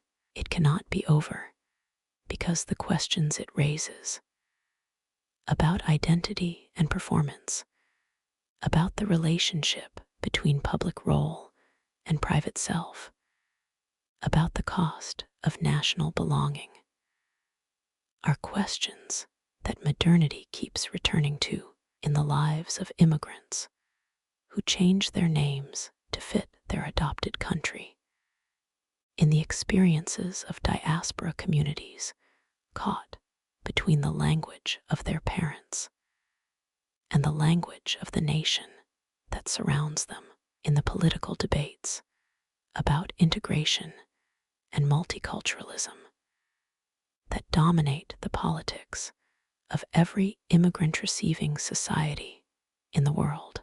Victoria was, in a specific and peculiar way, an immigrant who became a native by choosing, relentlessly and visibly, the native language over the immigrant one. She did it from the apex of power rather than from the margins of powerlessness, which makes her story unusual. But the essential dynamic, the suppression of the inherited tongue in favor of the adopted one, the performance of national belonging through linguistic discipline, the private retention of the original language as a space of authentic self, will be recognizable to anyone who has navigated the territory between 2 languages and 2 cultures. The monarchy that Victoria built out of her linguistic silence is still standing.